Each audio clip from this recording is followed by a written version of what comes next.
يوم الدين.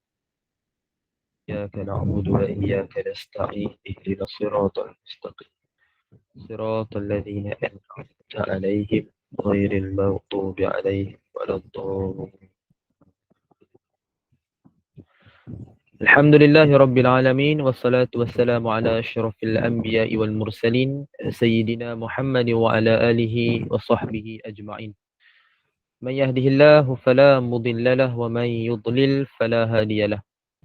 أشهد أن لا إله إلا الله وحده لا شريك له وأشهد أن محمدا عبده ورسوله. اللهم صل على محمد وعلى آل محمد كما صليت على إبراهيم وعلى آل إبراهيم وبارك على محمد وعلى آل محمد كما باركت على إبراهيم وعلى آل إبراهيم في العالمين إنك حميد مجيد. اللهم افتح علينا حكمتك وانشر علينا من خزائن رحمتك يا أرحم الراحمين. رب اشرح لنا صدورنا ويسر لنا أمورنا واحلل عقدة من ألسنتنا يفقهوا أقوالنا. اللهم فقهنا في الدين وعلمنا التأويل. اللهم ارزقنا فهم النبيين وحفظ المرسلين وإلهام الملائكة المقربين. يا فتاح يا عليم افتح قلوبنا فتوح العارفين.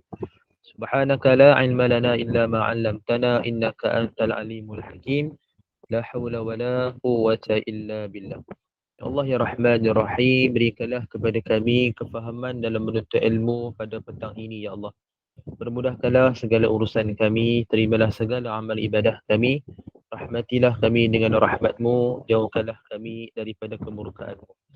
Ya Allah ya Rahman ya Rahim, berikanlah kepada kami kekuatan untuk beramal dan berpegang teguh dengan sunnah-sunnah Nabi kami Nabi Muhammad sallallahu alaihi wasallam. اللهم بارك لنا في شعبان وبلغنا رمضان. ربنا آتنا من لدنك رحمة وهيئ لنا من أمرنا رشدا.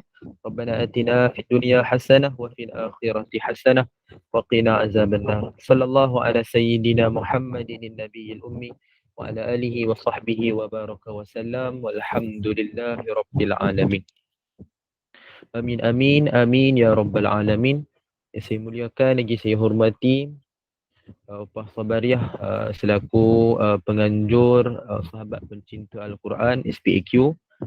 Seterusnya puan-puan moderator, bonda-bonda moderator Ustazah Jasrina, kemudian mungkin bonda Zainun pun mungkin ada, dan Kak Niksum dan muslimin muslimat, ibu-ibu, ayah-ayah, jemaah hadirin hadirat serta keluarga SPAQ yang dirahmati Allah Azza wa Jalla sekalian.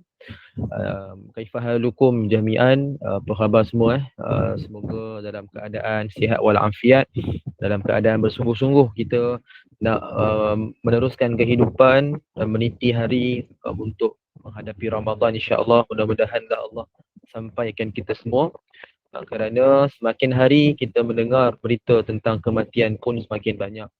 Nak kata benda tu ialah sesuatu telah ditetapkan, ajal maut.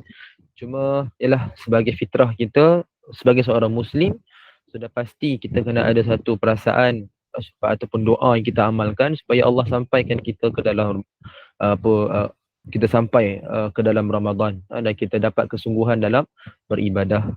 Jadi mudah-mudahanlah Allah sampaikan kita, insya-Allah, amin. Seandainya katalah tak sampai, jadi amal ibadah kita buat sepanjang Syaban dan juga Rejab yang lepas, kita harapkan menjadi saksi bahawa kesungguhan kita nak menghadapi Ramadan itu sangatlah jelas kan. Kita dah bersiap sedia daripada awal kan, persediaan Ramadan. So begitulah, kerana apa, bukan kata nak mengagungkan Ramadan semata-mata Ramadan sahaja, kerana ini satu bulan nak tarbiyah diri kita, nak membawa kepada kebaikan dan untuk kita kekalkan momentum yang kita lakukan sepanjang bulan Ramadan. Jadi sebab itu kita ni dianjurkan untuk minta sungguh-sungguh supaya sampai pada Ramadan kita sungguh-sungguh beribadah, dapat semangat kan, kelebihan pun banyak disediakan. Jadi untuk kekalkan apa yang kita buat tu lepas Ramadan, mungkin nak tingkatkan tu agak sukar, nak kekalkan kalau kata berkurangan pun sekurang-kurang adalah kesan baik daripada sebelum Ramadan, dan lepas Ramadan ini lebih baik, mudah-mudahan insya-Allah. InsyaAllah, amin. Jadi sidang muslimin dan muslimat, ibu-ibu, ayah-ayah yang dirahmati Allah Azza wa Jalla sekalian. Pertama sekali saya terpaksa kena mohon maaf lah kerana buat pada petang, sepatutnya memang saya lebih berkenan buat pada waktu siang kerana mungkin lebih ramai yang akan join kan. Jadi rasa rugilah bila buat petang ni. Tapi terpaksa ibu-ibu sekalian kerana pagi tadi ada program. Program di surau, di surau buat program tentang solat.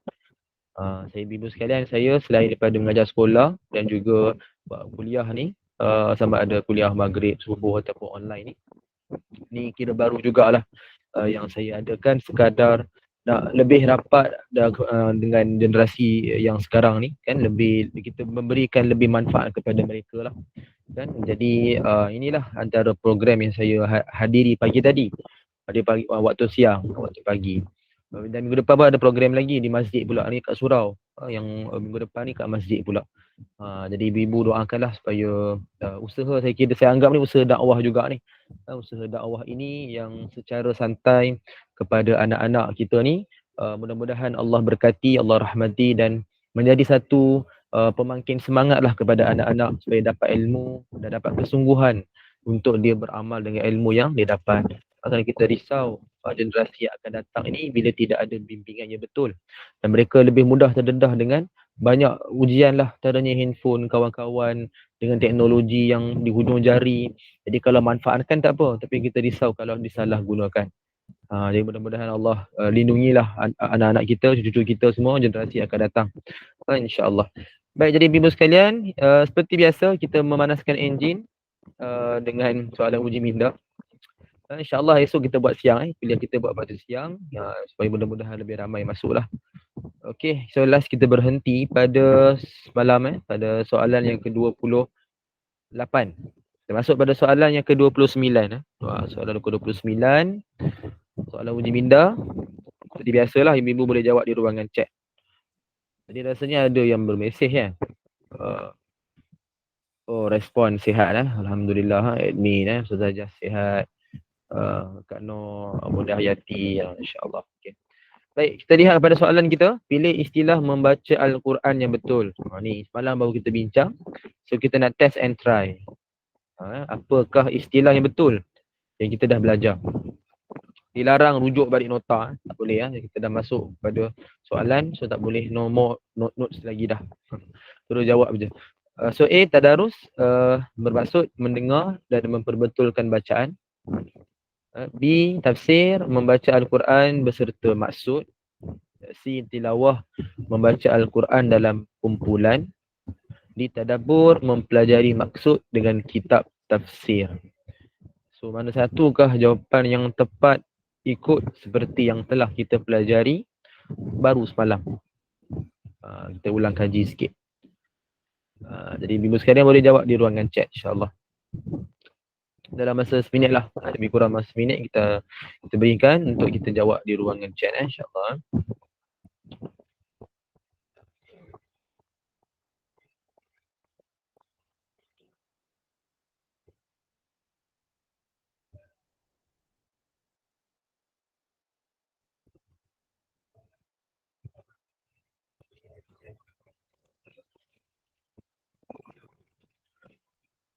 Okay, saya ulang soalan kepada yang mungkin tak nampak ataupun perlukan suara. Saya sebutkan, jadi pilih istilah membaca Al-Quran yang betul. A, tadarus, mendengar dan memperbetulkan bacaan. B, tafsir, membaca Al-Quran beserta maksud. C, tilawah, membaca Al-Quran dalam kumpulan. D, apa ni? Mana ni? Ni. D, tadabbur, mempelajari maksud dengan kitab tafsir. So mana satukah padanan yang betul? Bahasa lebih mudah faham ni, mana satu jodoh yang betul? Kan? Itulah. Okey, kita tengok pada jawapan. Bunda Ania jawab A. Bunda Nur Alam jawab A. Bunda AB jawab A. Bunda Siti Salmi A. Kak Nur A. Bunda Hayati A. Bunda Marhani pun A. Admin jawab C. Okey, setakat ni ada A dengan C. Kita akan lihat kepada istilah yang betul. Bila berbeza, bermaksud mesti ada yang pihak betul, ada pihak yang salah lah, biasanya lah. Kan? Tapi kalau pilihan jawapan A dengan C je, belum tentu lagi. Kan kalau jawapan dia B, semua orang salah. Contoh. Okey, mungkin ada lagi yang nak cuba menjawab. Kita bagi masa sikit lagi. Kita ada menunggu, mungkin ada yang tengah memikirkan jawapan, mungkin ada yang baru masuk. Jadi boleh jawab di ruangan chat insya-Allah. Sekadar kita santai lah, kita ulang kaji apa yang telah kita dengar semalam. Perbezaan ni supaya kita dapat gunakan istilah yang betul. Betulkan yang biasa, biasakan yang betul. Kan? So itu lebih baik supaya benda tu kita jadikan satu kebiasaan.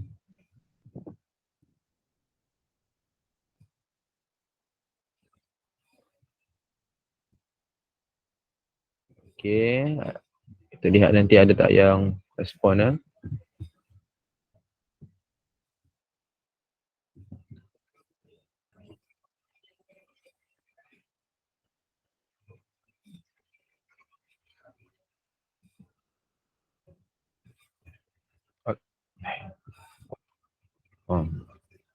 Tutup terus. Okay, kejap. Okey, Bonda Jamadah jawab A. Baik, okay, terima kasih kepada semua. Jazakumullahu khairan atas jawapan yang diberikan. So, apa satukah? Mana satukah jawapan yang betul? Bonda Muslihah jawab B. Saya suka kalau ada jawapan yang berbeza supaya lebih mencabar sikit nak bincang jawapan kan. So ada ABC lah. ABC telah dipilih. So sebut ABC teringat ABC pula kan. Okay, mana satu jawapan yang betul ni? Kan ABC. Kita lihat terus kepada istilah yang baru kita bincangkan semalam, iaitu berkenaan dengan sunnah Nabi SAW mengamalkan tadarus pada bulan Ramadan. Sunnah dalam bulan Ramadan kita membaca Al-Quran secara umum. Secara khusus kita membaca pada waktu malam dan dalam keadaan kita membaca dalam kumpulan yang dinamakan dengan istilah tadarus. Tadarus ini kita membaca dalam kumpulan. Seperti mana ibu-ibu sekalian pun ada masuk join dengan dalam SPAQ sendiri kan. Kita ada program yang pelbagai tadarus Al-Quran. So itulah yang dimaksudkan dengan tadarus. Jadi tadarus menurut Al-Imam Nawawi rahimahullah disebutkan dengan istilah mendengar dan memperbetulkan bacaan. So ini yang dimaksudkan. So dia berlaku dalam kumpulan paling kurang 2 dan ia kaedah dia adalah kita membaca dan mendengar kawan baca. Kemudian kawan tu membaca, kita pun mendengar. Dia maknanya apa? Saya ulang bersama. Kita baca, kawan tu dengar, kawan tu baca, kita dengar. So itulah konsep kita bertadarus. Dan kalau baca sendiri itu dinamakan tilawah. Dibaca secara persendirian ataupun hanya bacaan. Dia tak semestinya lah dalam kumpulan kalau tilawah ni. Kan, macam contoh subjek tilawah Al-Quran di sekolah. Sebab apa dia namakan tilawatul Quran, tilawah Al-Quran? Sebab kaedah dia lebih umum. Yang penting dibacakan Quran. Ada yang baca sendiri, ada keadaan guru akan suruh baca sendiri, ada keadaan guru baca dalam kumpulan, ada yang guru baca, anak murid ikut. So dia lebih umum. Sebab tu disebutkan istilah dia tilawah, tilawatul Quran, bacaan Quran. So kaedah kaedah pendekatan pendidikan tu akan berbeza. Okey. So tadarus berlaku dalam kumpulan. Tadabbur melihat makna zahir bermaksud maksud tu. Kita lihat maksud secara translation terjemahan. Okey, itu adalah tadabbur. Dan tafsir kita dah sebut belajar dalam menggunakan kitab tafsir yang lebih tafsili, lebih terperinci, lebih dihuraikan dengan begitu mendalam. So itu yang dimaksudkan dengan tafsir. So ibu-ibu sekalian, kita buka balik jawapan tadi supaya kita nak tengok balik yang salah tu kita nak berbetulkan. Okey, jap. Dia loading sikit Okey. So jawapan yang betul obviously kita nampak lah jawapan dia adalah A lah. Alhamdulillah kepada yang betul, alhamdulillah semua ramai yang betul, majoriti yang betul. Jadi tadarus adalah dimaksudkan dengan mendengar dan memperbetulkan bacaan. So bila gunakan ayat ni pun kita dah faham. Dibaca dalam kumpulan lah. Ini kurang kita baca berdua. Jadi itu pun dah dimaksudkan dengan tadarus. Okey, manakala B, tafsir. Disebut dalam ni membaca Quran beserta maksud. Kan, sepatutnya tafsir kita membaca Quran ataupun kita mempelajari secara terperinci kan sesuatu ayat yang akan dihuraikan menerusi kitab-kitab tafsir. So itu makna tafsir, dia lebih terperinci, dihuraikan. Dan ada kitab yang khusus yang dikarang oleh ulama yang dihuraikan begitu detail lah. Itu tafsir. Tilawah, kita membaca Quran sahaja, bacaan Quran yang biasa berlaku secara individu. Kan, jadi dia tak disebut dengan istilah kumpulan. Bila sebut dalam kumpulan khusus, dia memang akan disebutkan dengan tadarus. Kalau tilawah dia hanya baca sendiri. Itu tilawah. Dan yang terakhir ada tadabbur. Tadabbur kita melihat makna zahir, melihat maksud secara terjemahan. Itu yang sepatutnya yang diberikan. Tapi saya swapkan jawapan ni dengan setiap jawapan tu saya swapkan kan kedudukan tu kan. Sebab itu jadi macam ni lah. So alhamdulillah, tahniah kepada yang betul. Alhamdulillah, semoga terus kita mendapatkan ilmu yang bermanfaat dan kita beramal dengan ilmu yang betul insya-Allah. Mudah-mudahan. Baik, jadi muslimin muslimat, ibu-ibu, ayah-ayah yang dirahmati Allah Azza wa Jalla sekalian. Kita sambung perbincangan kita dalam sunnah, masih lagi membicarakan tentang salam. Last malam kita bincang berkenaan dengan mengirimkan salam kan, ikut pada sunnah. Kita dah sebut kalau boleh kita huraikan, kita asingkan ucapan tu, kita khususkan orang yang membawa salam pun lain, orang yang mengirimkan salam pun lain. Itu yang sebaik-baiknya lah. Tapi bagi yang tak boleh, rasa susah nak fokus, nak gunakan istilah tu, maka memadailah dengan ucapan Waalaikumsalam. Cuma nak sebut kirimkan salam adalah sunnah. Dan kita menjawab salam, hukum tetap sama seperti biasa, adalah wajib. Yang wajib kepada orang yang kirimkan. Sebab itu dikira hukum yang asal lah, salam yang perlu, yang wajib dijawab. Manakala orang yang membawa salam tu hanya sunat kita jawabkan dia. Sebab dia hanya sebagai orang tengah. So dia tak adalah diwajibkan. Kan? Kecuali kalau dia bagi salam kat kita. So itu adalah kewajipan. So nampak tajuk ni macam simple, tapi kita nak kena faham supaya kita dapat amalkan betul-betul. Cuma kiriman salam ni sekarang ni kuranglah berlaku. Kan? Sebab kita dah lebih canggih teknologi. Kan mudah je kita nak contact siapa-siapa yang kita nak. Cuma ada keadaan tertentu kan nak contact dengan VIP ke, orang-orang yang mungkin kita tak boleh nak direct terus. So boleh kita gunakan perantara lah, PA ke atau siapa-siapa yang menjadi orang tengah, kita kirimkan salam. Itu sebagai satu cara kita bermesra dengan seseorang. Kita nak gunakan kata apa, bergaul mesra lah, hubungan yang lebih rapat, kan, menzahirkan rasa kasih sayang dengan saudara se-Islam kita lah. Okey, baik. Kita masuk pada sunnah yang ke-49. Qala al-muallifah rahimahullah ta'ala wa nafa'ana bi ulumiha fi darain insyaallah amin. Sunnah ke-49 mengucapkan salam semasa hendak beredar daripada majlis. Dalam sebuah hadis daripada Abu Hurairah radhiyallahu anhu, beliau berkata bahawa Nabi SAW bersabda, apabila salah seorang di antara kamu sampai di suatu majlis, hendaklah dia ucapkan salam. Kemudian apabila dia hendak keluar daripada majlis, hendaklah dia memberikan salam. Bukanlah salam yang pertama itu lebih utama daripada salam yang kedua. Hadis hasan riwayat At-Tirmizi 2706. Tadi saya nampak ada soalan daripada Bonda Marhani. Kita akan jawab lepas ni. Kita huraikan dulu sunnah ni. Baik. Jadi sunnah ni ataupun hadis yang kita bacakan, dia ada memfokuskan beberapa poin penting. Pertama adalah sunnah untuk kita memberikan salam bila sampai ke di suatu majlis.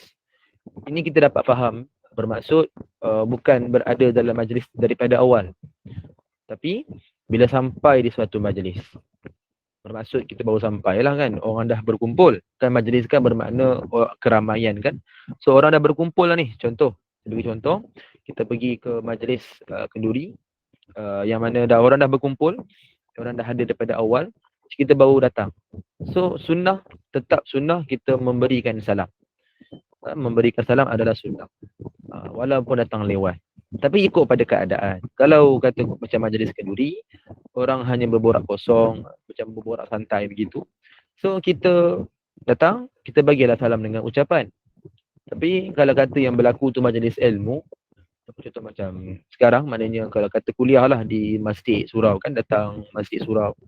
So kita datang lambat ni, nampak ustaz dah mula untuk berkuliah. Kita berikan salam, tapi bukanlah dengan ucapan, sebab itu akan mengganggu lah. Ustaz tu mengganggu jemaah. Cuba ibu bayangkan, ustaz tengah berceramah ni, duk fikir pasal ayat, duk fikir susun ayat, apa yang nak dihuraikan. Tiba-tiba kita datang, kita bagi salam. Bagi salam dah mengejut. Tiba, Assalamualaikum. Ya Syekh. Tiba macam tu, daripada belakang jerit kuat.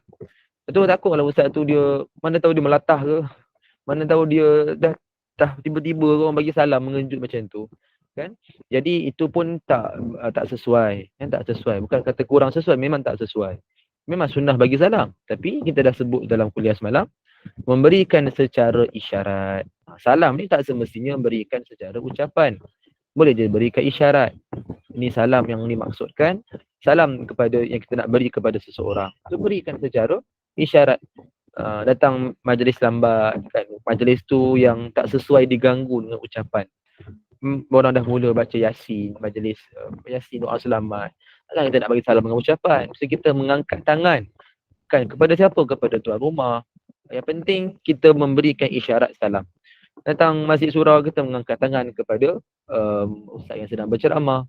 So itu adalah adab masuk ke dalam majlis yang dah bermula, tapi kita masih lagi memberikan salam. Itu maksud dia. Yang penting jangan masuk diam-diam duduk belakang. Ni kadang-kadang berlaku bagi orang yang mungkin dia tak perasan, dia tak anggap, dia tak rasa benda ni sunnah, dia tak tahu dan dia anggap masuk dalam duduk belakang. Itu sunnah. Kan? Sampai ada pula orang datang majlis lambat ni, duduk kat luar dulu. Tak masuk dalam. Tak masuk dalam, tak baca Yasin pun. Bila tanya, kata apa, saya datang lambat. Sunnah duduk luar. Tiba sunnah duduk luar. Padahal masuklah walaupun lambat kan, bagilah ucapan salam dengan isyarat salam. Bagi dalam ucapan, kita mengangkat tangan pun cukup. Joinlah sekali dengan majlis tu. Bukan duduk luar berborak kosong dulu kan. Baik kita baca Yasin, baik kita masuk dalam majlis. Lepas tu masa makan pula boleh masuk pula. Contoh jangan berlaku macam ni. Kan takut niat tak betul pula. So kita perbetulkan niat. Yang penting bukan pada makanan. Yang penting pada bacaan. Samalah dengan waktu tarawih. Yang penting adalah solat, bukan penting pada moreh.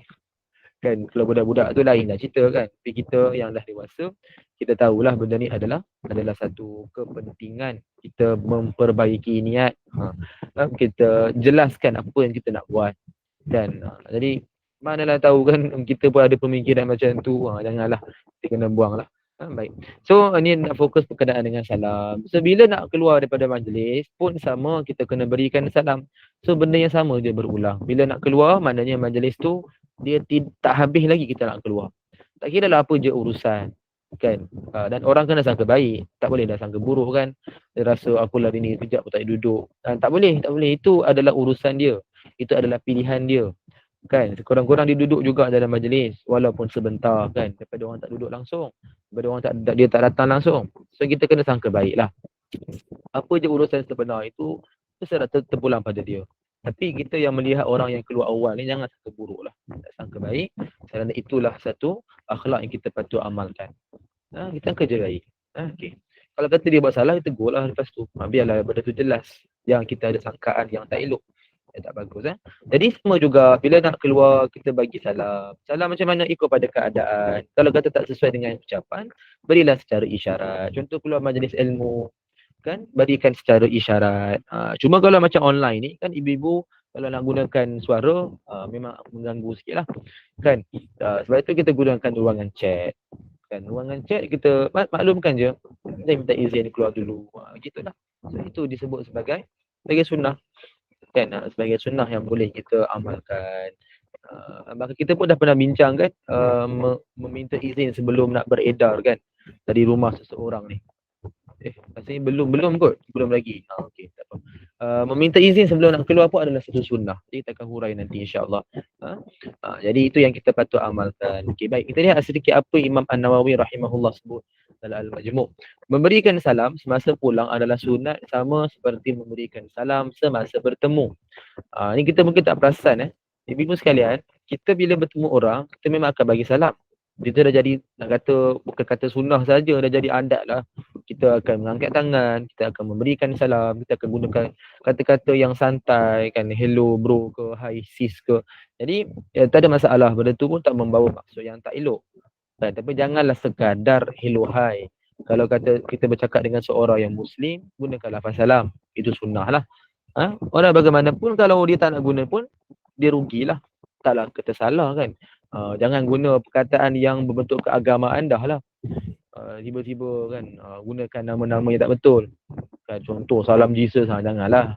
Itu masalah tu kan, membahayakan akidah. So gunakan lafaz yang jelas, yang benda yang boleh amalkan secara pasti. So nak guna hello hi semua boleh, tapi sebelum tu amalkan sunnah, utamakan sunnah. Kalau tahu memang dia orang muslim, sebut salam dulu kan, assalamualaikum, lepas tu sebutlah hi sis ke, hello bro ke, tak apa, tak salah. Benda tu adalah ucapan yang santai kan, boleh jadi amalkan, tak jadi salah, tak jadi isu pun. Cuma jangan tinggalkan sunnah. Jadi ketika bertemu kita bagi salam, ketika beredar adakah kita bagi salam? Ini yang kita nak kena muhasabah balik. Adakah kita amalkan kan? Kadang-kadang berlaku kita bertemu bagi salam, betul nak beredar, kita beredar macam tu je, ataupun gunakan ucapan yang pada adat. Okey, kita jumpa lagi dah macam tu je. Lepas tu dah orang pun berpisah. Boleh nak buat macam ni, tak salah, dia tak bawa dosa. Cuma sunnah tu dah tinggal lah. Sepatutnya tutup pun dengan salam. Kan kita kata, okey lah jumpa lagi insya-Allah. Okey, bye, assalamualaikum. Gitulah. Kan benda ni yang kita mungkin tak perasan nak amal. Mungkinlah kalau ibu-ibu yang ada yang amal tu alhamdulillah. Tapi kalau berlaku yang kita tak amalkan, kita mungkin tak perasan. So pastikan lepas ni kena perasan. Jangan buat tak perasan pula. Kalau gitu memang tak akan amal sampai bila lah. Kan kita kena amalkan, cuba amalkan, kena biasakan. Ucapan yang tepat adalah assalamualaikum. Kita dah sebut semalam, nak gunakan ucapan salam, assalam semua boleh. Tapi dia bermaksud kita mengubah sesuatu yang dah sempurna ni, yang lebih baik, kita jadikan dia baik je. Ataupun dia mengubah kedudukan daripada yang terbaik kepada biasa. Kan sebutkan assalam, sebutkan assalam. Semua itulah selain daripada assalamualaikum yang pada ringkas ni. So benda ni mengubah keadaan ayat yang dah sunnah, yang dah sebut dengan sempurna, tapi kita kurangkan. Tak tahulah apa alasan. Padahal taklah panjang mana pun assalamualaikum ni. Tak adalah macam kena baca macam waladhdallin yang panjang tu ke. Itu mungkin kita rasa panjang nak baca. Okay, cuba ibu bayangkan nak jumpa orang tiba-tiba kena baca 6 harkat. Kan contohlah assalamualaikum. Itu kita pun rasa macam mungkin susah kalau katalah itu kan. Tapi kalau itu sunnah, kita cuba amal juga kan. Tapi kalau amalkan begitu kita mungkin rasa susah. Tapi assalamualaikum ni apalah sangat kan. Jadi budayakanlah, biasakan, terutama jadi media sosial yang sangat kerap berlaku. Orang hanya gunakan istilah yang ringkas. Tak salah, dia kata salah ke? Memang tak salah. Tapi rugilah kita tidak menggunakan istilah yang dah sempurna yang Nabi SAW ajar kepada kita. So rugi kat situ kan. Jadi kalau boleh kita yang dah belajar ni, kita lebih beradab, menjagalah lafaz yang lebih sempurna. Itu lebih selamat untuk kita amalkan. Kan ibu sekalian dia seorang nak guna lafaz yang lain macam ni dalam bahasa Arab lah, ma'asalama la fi amanillah fi hizillah, apa lagi, masalah khair dalam petang macam ni kan. Astagfirullahaladzim. So ini semua adalah lafaz yang lebih kepada ucapan secara budaya lah. Macam kita ni mungkin kita guna istilah jumpa lagi, see you soon, bye bye. Itulah, itu maksud dia. So ibu-ibu sekalian, kita boleh ingat berkenaan dengan istilah ni istilah ataupun sebutan macam ni. Baik. Kita tengok dulu kepada soalan tadi yang dikemukakan benda pemarhani. Bila kita kata waalaikumsalam, bukankah itu yang dah merangkum? Bukankah itu merangkum orang yang berkirim salam dan menyampaikan salam? Betul. Itu semalam kita hurai tu. Kalau boleh kita khususkan alaikassalam wa alaihissalam. Ni ada beza lah lelaki perempuan semua ni kan. Kalau perempuan alaikissalam, kalau maknanya orang yang membawa salam perempuan alaikissalam. Asalnya alaika kalau lelaki kan, kalau dia perempuan alaiki. Kalau yang kirimkan tu lelaki, alaihi salam. Macam nama Nabi lah kan, Nabi Isa alaihi salam. Macam tu kan. So alaihi salam. Kalau yang kirimkan tu perempuan, alaihi salam. So benda ni akan jadi berubah. Bagi orang yang dah biasa tu tak ada masalah. Orang dia boleh tahu nak sebutan macam mana. Tapi orang yang tak biasa dan orang yang rasa susah sikit kan, jadi dia mungkin memerlukan masa. Bagi orang yang rasa susah sangat, guna je lah macam Bonda Madhani sebutkan. Memang ini kita bincangkan semalam. So bagi orang tak boleh, sebut je Waalaikumsalam. Itulah kita dah biasa amalkan sampai sekarang. Kan orang kira salam, kita sebut je Waalaikumsalam. Tapi sunnah kita khususkan, spesifikkan kepada orang yang membawa, kepada orang kirimkan. Bagi orang yang tak mampu juga, tak apalah, gunakan je lafaz Waalaikumsalam. Itu memang merangkumi semua yang mengirimkan, yang membawa salam, seorang ke, ramai ke, lelaki ke, perempuan ke, benda tu dah merangkumi dah. So dah tak ada isu dah. Cuma kalau kita sengaja tak gunakan lafaz yang sunnah tanpa sebarang sebab yang dibenarkan, malas lah nak guna tu, rugi tak dapat pahala sunnah. Seperti yang Nabi ajarkan, kita dah bincangkan semalam. Okey, itu kita dah bincang semalam. Okey. Bonda Azalia, ada terlambat, lain internet tak stabil. Oh, atas highway masya-Allah. Semoga istiqamah lah atas highway dengar. Cuma semoga suara saya ni tak adalah apa macam dalam gua pula. Di atas highway ni kadang-kadang kita tak berapa jelas suara kan. Tak apalah, alhamdulillah, semoga istiqamah. Sanggup juga tu, dalam atas highway pun sanggup lagi. Mudah-mudahan kita istiqamah sama-sama insya-Allah. Bonda Ania, ramai yang tukar dengan salam subuh, salam asar, salam tahajud dan yang lain-lain. Macam mana Ustaz? Inilah yang kita sebut sebagai budaya sebenarnya. Dah jadi budaya, jadi kebiasaan dah. Semua benda nak sebut salam-salam. Nak amalkan boleh ke tak? Boleh je. Benda tu tak jadi isu pun. Cuma itu sebenarnya bukan sunnah pun. Mana ada sebut salam asar, salam subuh macam tu? Sepatutnya lah. Sepatutnya tak ada pun, sebab salam tu kita beri pada orang, bukan bergantung pada waktu. Bertemu orang baru bagi salam. Kan? So apa point yang kita nak sampaikan dengan sebut salam subuh, salam maghrib, salam Ramadan. Even kalau ucapan yang adat pun, contoh Ramadan, orang tak sebut salam Ramadan macam tu. Sebut Ramadan Karim kan, Ramadan Mubarak ke, kan, apa lagi, kalau hari birthday orang kan, orang akan sebut apa, Aid Said ke kan. So benda ni adalah sepatutnya kita amal kan. Mana ada orang sebut salam. Kita yang lebih dah biasakan macam tu. Tapi nak amalkan boleh tak? Boleh, tapi jadi satu isu lah nak jawab salam ke tak kan. Sebab dia dah guna pun bukan lafaz yang betul. Jadi isu macam tu. So kita pun rasa macam salam ni nak beri kepada siapa sebenarnya? Kepada subuh tu ke kepada kita? Kan salam subuh macam tu kan. So apa solution dia kan? Apa solution dia? Kita yang dah tahu ni, kalau boleh kita jangan biasakan macam tu lah. Tapi kalau orang nak amalkan, kita nak halang pun macam rasa tak berapa sesuai juga. Kecuali kalau dia belajar, tak apa, dia akan sedar sendiri kan. Tapi kalau kita nak tegur benda-benda macam ni, kalau dia jenis yang boleh terima tak apa. Jenis yang macam sikit-sikit nak tegur, takut jadi macam tu kan. So kita dah tahu ni, kita elakkan lah. Nak sebut salam sebut betul-betul, Assalamualaikum kan. Jadi itu yang lebih selamat. So nak bagi apa-apa post pun tak perlu pun nak sebut secara khusus. Kalau nak kata nak guna juga Ustaz, apa istilah subuh tu, nak ajak orang solat subuh. So itu adalah ucapan yang lebih sesuai kan. Buat dalam ucapan apa, jom solat subuh, ataupun dah subuh dah ni, okey lah. Dah, yang kita dah boleh faham dah tu. Itu isyarat yang lebih jelas daripada gunakan salam subuh, salam tahajud kan. Tak lama lagi orang guna salam maut. Semua benda nak salam kan. So ini pada sunnah memang tak ada lah. Jadi kita patut untuk betulkan balik. Sebab jadi tanda tanya, salam tu kepada siapa sebenarnya kan. Sebabnya salam tu pada orang, bukan salam kepada waktu kan. Okey, baik, teruskan dengan sunnah yang ke-50, meminta izin sebelum masuk ke dalam rumah orang lain. Dalam sebuah hadis daripada Abdullah bin Basar berkata, apabila Rasulullah SAW berada di hadapan pintu rumah sesuatu kaum, baginda tidak menghadapkan wajahnya ke pintu tersebut. Baginda akan berada di sisi kanan ataupun kiri pintu, lalu ucapkan Assalamualaikum. Ini kerana rumah pada masa itu belum lagi memiliki tabir. Ini hadis yang sahih riwayat Abu Daud 5186. Baik, secara ringkas nak kita fahamkan apa makna sunnah ni.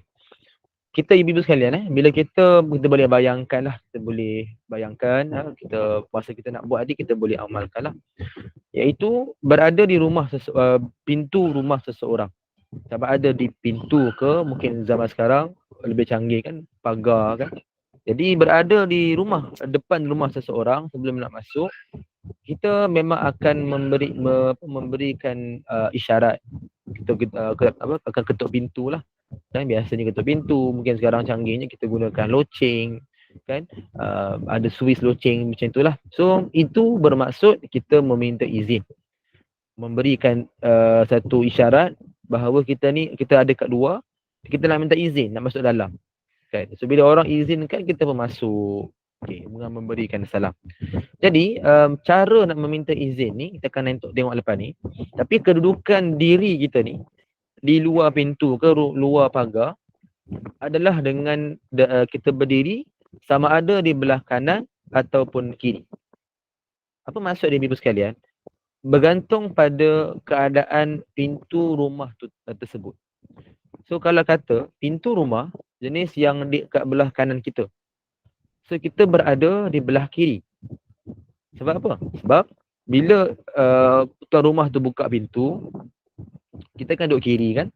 So bila dia buka pintu, kita akan nampak kita akan mengurangkan kemungkinan nampak sesuatu yang tak sepatutnya, berbentuk keaiban. Contoh mungkin aurat ahli keluarga dia, mungkin barang-barang baju-baju yang mungkin terbiar, tak disusul ke. Mungkin ada keluarga ada yang lelaki yang tak pakai baju kan. So biasalah rumah kan dalam keadaan santai kan. So orang pun tak adalah dalam keadaan sentiasa nak terima tetamu. Kebiasaannya begitulah. Jadi kita bila berada depan pintu rumah tu, bila tuan rumah nak buka pintu, nak tengok siapa kat luar ni, itu secara kebiasaan lah. Kalau yang jenis canggih, ada yang tengok dalam lubang kecil ke apa ke, itu tak jadi isu sangat. Tapi kalau jenis yang style yang dulu kan, old school lah, style yang old school ni, kita akan buka pintu tengok siapa kat luar. So, bila orang buka pintu, kita bila di depan pintu, so akan mungkin nampak sesuatu yang tak sepatut. Sebab itu kita berada di, kita panggil opposite, berlawanan dengan pintu rumah orang tersebut. Kalau pintu dia belah kanan, kita buka belah kiri. Pintu tu belah kiri, kita kat belah kanan. Jangan pandang depan. Itu sepatutnya yang kita amalkan, kerana itulah sunnah dia. Apa tujuan? Nak mengurangkan kemungkinan terlihat sesuatu yang tak sepatutnya. Kita dah sebut tadilah, mungkin nampak sesuatu yang tidak patut lah kan, nampak keaiban keluarga ataupun rumah seseorang. So ini yang disebutkan oleh Imam Al-Bukhari dalam kitab Al-Adabul Mufrad. Adab seorang ni berdiri di depan rumah adalah di sisi kanan ataupun kiri pintu selagi belum dijemput masuk. Amalan ini semakin dilupakan kebanyakan umat Islam. Dan kita pun mungkin tak tahu selama ni. Kita dah biasa ikut pada adat ketuk pintu depan pintu rumah tu. Betul buka pintu, contoh ternampak sesuatu yang tak sepatutnya. Nampaklah, katalah kita lelaki kan, nampaklah aurat, mungkin rambut kan, seorang perempuan di belakang. So kita berkata, astagfirullah. Padahal benda tu boleh kita elak bila berada di tempat yang lebih sepatutnya kan, berada di belah kiri, pintu tu belah kanan. So bila dia buka pintu, kita tak akan nampak sesuatu yang tak sepatutnya kan. Dan sampai tuan rumah tu kena keluar, dia kena jenguk luar, siapa yang ketuk tadi ni, sebab tak nampak. Itu yang kita nak amalkan supaya menjaga maruah keluarga ataupun rumah seseorang. Sama dengan ibu sekalian, bila kita lalu di mana-mana lorong ke, ataupun mungkin rumah, jenis rumah, tak kira lah jenis rumah apa sekalipun, yang kita boleh lalu rumah orang ni, adalah satu sunnah dan adab. Kita tidak memandang apa yang berada dalam rumah. Dalam rumah tu jangan tengok. Dalam rumah, tempat tu adalah tempat orang beristirahat, maknanya dia santai-santai. So kalau tak dijemput masuk, jangan tengok lagi. Sebab itu adab dia. Sebab kita fahamlah dalam keadaan yang tidak bersedia menerima tetamu. Bila kita lalu lorong pun sama, kena elakkan pandangan. Tak kira walaupun kata kita ni, saya ni perempuan ustaz, saya tengok orang tak pakai tudung pun tak ada masalah kan, betul, tapi tetap menjaga adab. kan tetap menjaga adab, tidak sepatutnya lah. Kerana mungkin menjadi keaiban, katalah rambut dia pendek, kita pun dah nampak dah, tahu dah. Tak sabar ni nak kecoh dalam WhatsApp status. Kan nak tulis dalam tu, kau tahu tak kan rambut makcik bedah tu kan pendek rupanya. Ada pula kena rambut botak. Habis. Rambut dia tu botak rupanya. Buat hashtag rambut botak. Kadang memalukan. Kan? Walaupun kita kata benda tu nak melawak ke apa pun, tak patutlah. Contoh tu boleh berlaku macam tu. Sebab itu kita nak menjaga adab, kita elakkanlah benda-benda yang kontroversi macam tu. So kita faham berada di belah kanan ataupun kiri, bergantung pada tempat ataupun pintu rumah seseorang. Kita masuk pada sunnah yang berikut, yang ke-51. Tajuk dia, meminta izin 3 kali sebelum masuk ke dalam rumah orang lain. Tajuk yang sama dengan tadi lah. Cuma tadi tu position kita kat mana. Yang ni cara nak masuk rumah. Ikut pada sunnah. Okay, kita lihat dulu ni adalah satu ayat Quran yang kita boleh lihat dulu sekadar kita ambil pengajaran dulu. Dan kita akan lihat dalam satu lagi hadis apa yang berlaku pada zaman Nabi SAW. Baik, kita lihat ayat Quran ni adalah surah An-Nur, surah yang ke-24, ayat 27 hingga 28. Kata Allah, hai orang-orang yang beriman, janganlah kamu masuk ke dalam rumah yang bukan milik kamu sebelum kamu meminta izin dan memberikan salam kepada penghuninya. Yang demikian itu lebih baik bagi kamu agar kamu selalu ingat. Sekiranya kamu tidak menemui seorang pun di dalamnya, maka janganlah kamu masuk sebelum kamu mendapat izin. Dan jika dikatakan kepada kamu, kembali sajalah. Faqala irji'. Kembalilah, irji', pulang. Maka hendaklah kamu pulang. Farji'u. Itu lebih bersih bagimu dan Allah Maha mengetahui apa yang kamu kerjakan. Di surah An-Nur, surah An-Nur, surah ke-24 ayat 27 hingga 28. Baik, dalam ayat ni dia agak panjang lah, dia punya ayat ni agak panjang. Kita nak cuma fokuskan kepada poin dia, iaitu pada baris kedua, meminta izin dan memberikan salam. Itu adalah sunnah. Bila kita lihat dalam ayat Quran, ini satu ayat Quran, kita nampak penegasan lah. Penegasan yang kita patut ambil pengajaran. Bila Imam Ibn Katsir mentafsirkan ayat ini, disebut dalam kitab tafsir Ibn Katsir, apabila hendak masuk ke dalam rumah orang lain, hendaklah minta izin.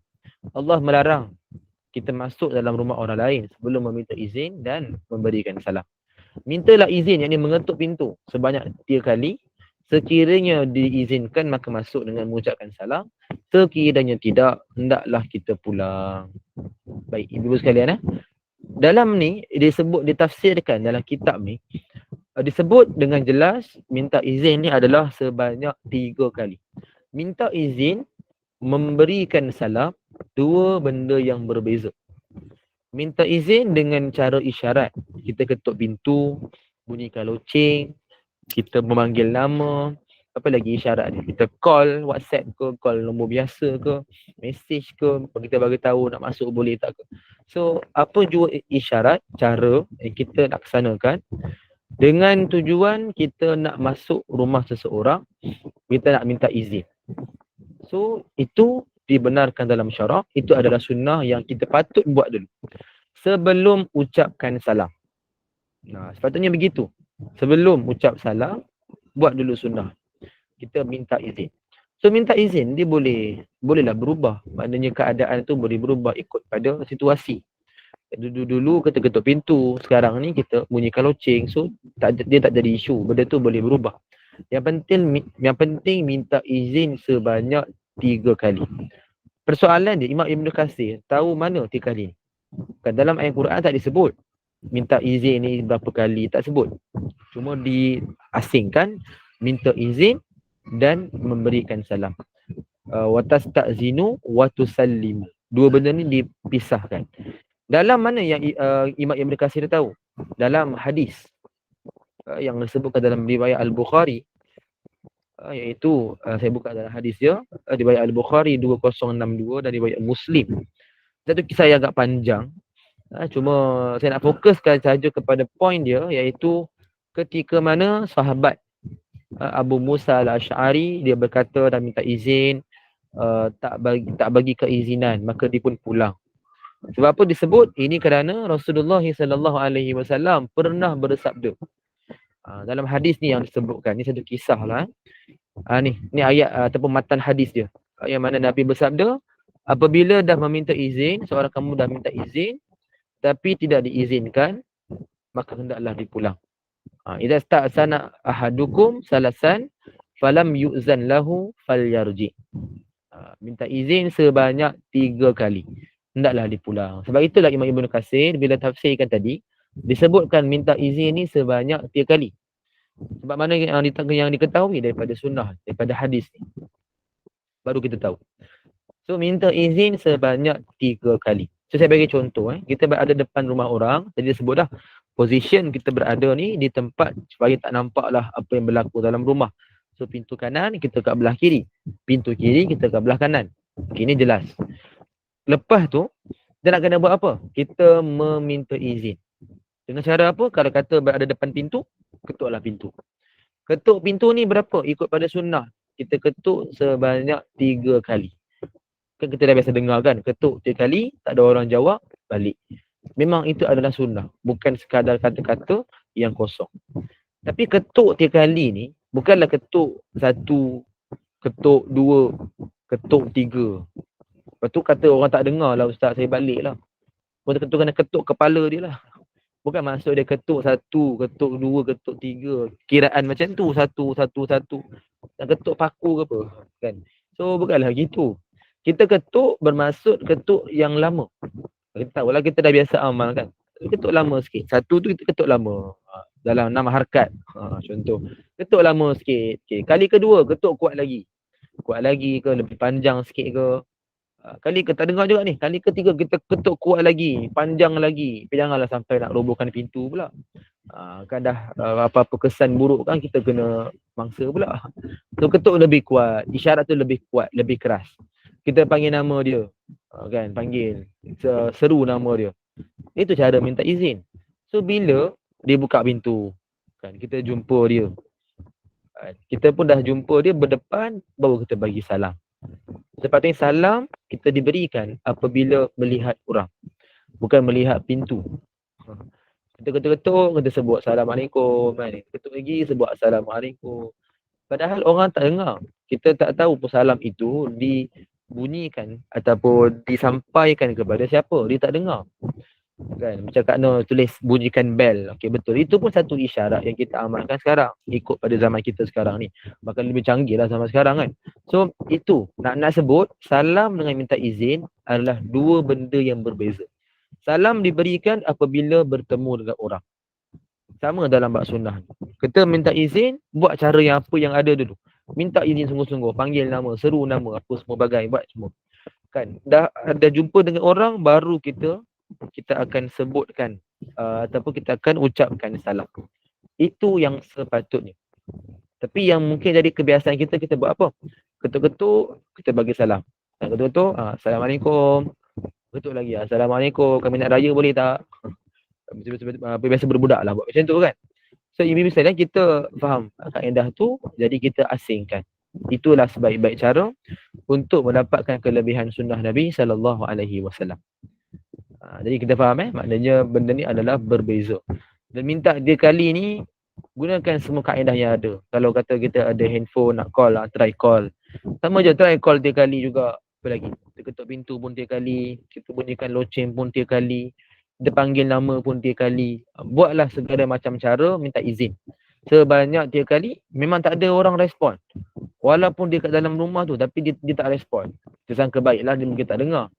Kan tapi kita kata dia tak nak juga buka dia tak nak juga respon, tak nak buka pintu. So kita kena redha lah, kita kena balik. Kan bermaksud kita kena terima apa yang telah dia laksanakan. Sebab itu rumah dia. Itu hak dia untuk dia nak buat apa. Kan? Kalau dia tak bagi kita masuk pun itu hak dia. Yang kita marah, kita kata apa ni macam ni, tak boleh lah. Mungkin dia ada sebab. Kan? Mungkin adalah dia punya sebab dia adanya kemaslahatan dia. So kita kena sangka baik lah. Jangan sampai kita sangka buruk pada dia. So ini yang kita kena faham. Cuma jangan cepat sangka buruk. Itu yang kita betul-betul kena fokus. Kan? Jangan cepat kita mudah sangka buruk. Apa-apa kita bertanya, kita bermesra kan. Itu yang sepatutnya kita ambil berat saudara se-Islam kita. Jangan sikit-sikit sangka buruk, sikit-sikit mengatur orang. Apa yang kita nak dapat sebenarnya? Kan? Jadi tak mesra, tak seronok macam tu. Okay, kita masuk pada sunnah yang berikut. Okay, sunnah yang berikut adalah sunnah yang ke-52. Tetamu meminta izin tuan rumah sebelum pulang. Okey, ni yang kita dah sebut tadi tu. Yang saya sebut sikit tadi kan. Cuma saya tak huraikan. Kita tengok pada hadis ni. Okay, hadis Ibnu Umar, daripada Ibnu Umar radhiyallahu anhuma, beliau berkata bahawa Rasulullah sallallahu alaihi wasallam bersabda, "Iza zara ahadukum akhahu fajalasa indah fala yaqumunna hatta yasta'zinah." Atau kama qala. Apabila salah seorang di antara kamu mengunjungi saudaranya lalu duduk dalam rumah dia, maka janganlah dia bangkit daripada tempat duduk sehingga dia meminta izin kepada saudaranya. Ini juga hadis yang sahih dalam riwayat disebut dalam kitab Silsilatus Sahihah nombor 182. Baik. Jadi daripada hadis ni kita dah nampak dengan jelas ibu sekalian, kita dah berada dalam rumah seorang. Dan kita dah sebut sunnah tadi semua, masuk rumah seorang. Sebelum kita nak tinggalkan rumah tu, adalah sunnah untuk kita meminta izin. Yang kita biasa buat macam mana? Kita mungkin gunakan ayat perkataan, okeylah, katalah kita panggil nama dia, apa, contohlah nama dia, panggil akak je lah senang akak. Kita sebut akak, okeylah akak, saya gerak dulu. Kan? Ataupun, okeylah akak, kita jumpa lagi. Okay, itu adalah ucapan yang kita mungkin biasa guna. Yang lebih kepada maklumkan. Kita maklum je kita nak balik dah. Kita nak keluar dah. Kita maklumkan. Okay? Kita memberikan satu kenyataan. Statement kita nak keluar dah.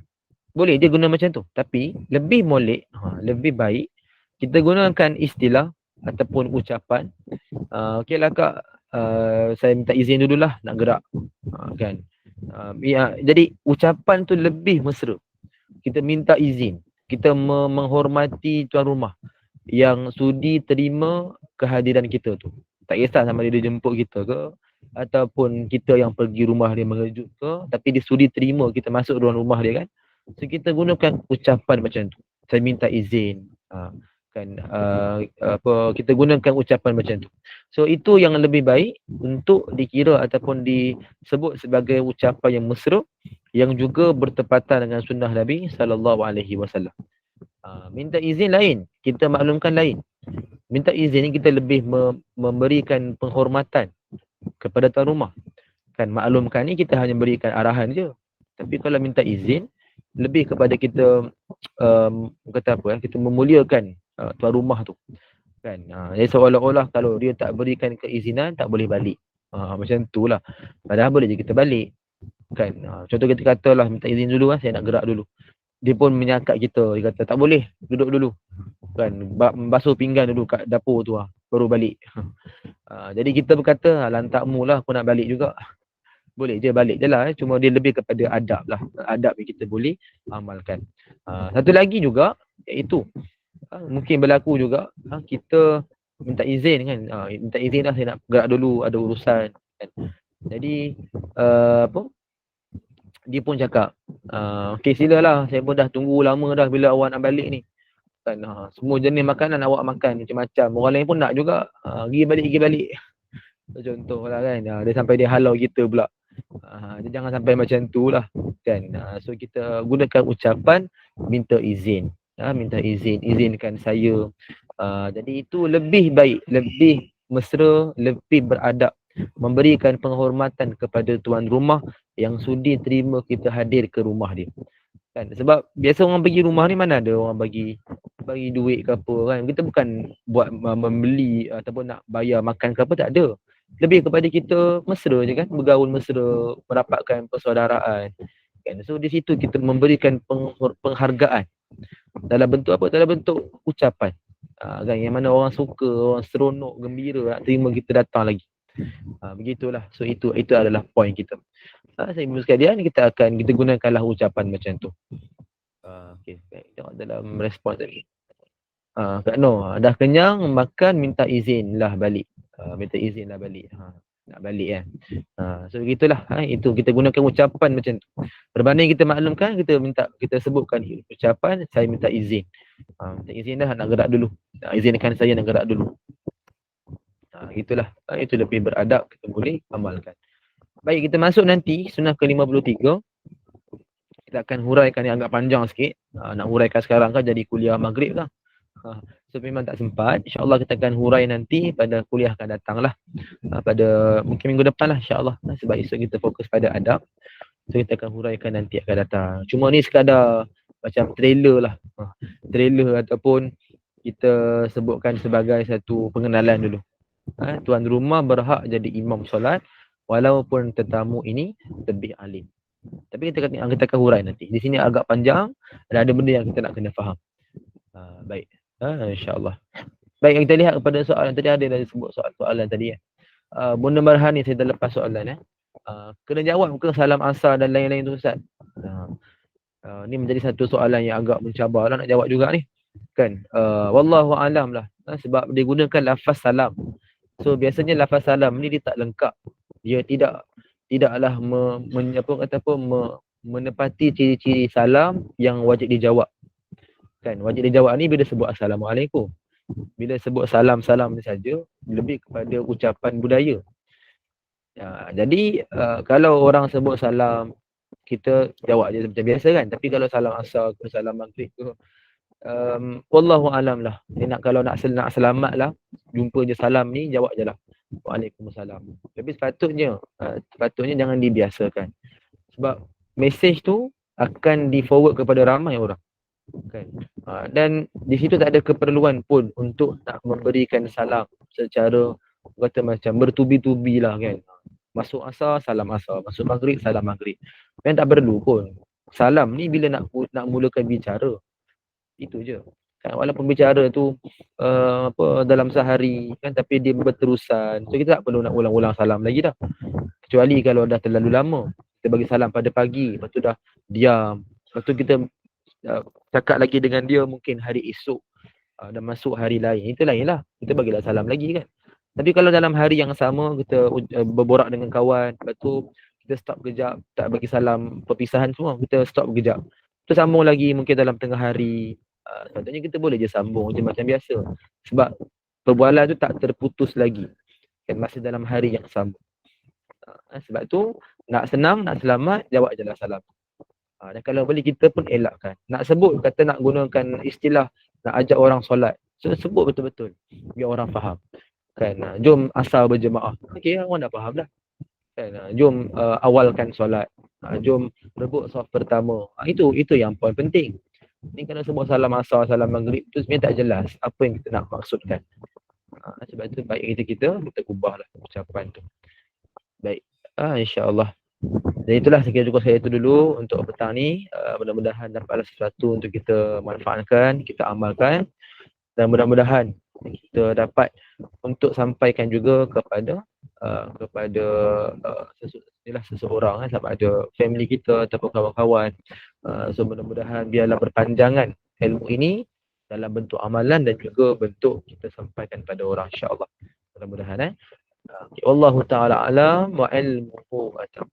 A'udzubillahi as-sami'il 'alim minasy syaithanir rajim. Bismillahirrahmanirrahim. Alhamdulillahi rabbil alamin wassalatu wassalamu ala asyrafil anbiya'i wal mursalin sayyidina Muhammadin wa ala alihi wa sahbihi ajma'in. Allahumma inna nastawdi'uka ma 'allamtana farduduhu ilaina inda hajatina ilaik wa la tunsinahu ya Allah ya rabbal alamin. ربنا لا تزغ قلوبنا بعد إذ هديتنا وهب لنا من لدنك رحمة إنك أنت الوهاب. ربنا آتنا في الدنيا حسنة وفي الآخرة حسنة وقنا عذاب النار. وصلى الله على سيدنا محمد النبي الأمي وعلى آله وصحبه وبارك وسلم والحمد لله رب العالمين. من رب العالمين. أقول قولي هذا ونستغفر الله العظيم لي ولكم. سبحان الله وبحمدك لا إله إلا أنت أستغفرك وأتوب إليك. بسم الله الرحمن الرحيم والعصر إن الإنسان لفي خسر إلا الذين آمنوا وعملوا الصالحات وتواصوا بالحق وتواصوا بالصبر. السلام عليكم ورحمة الله وبركاته.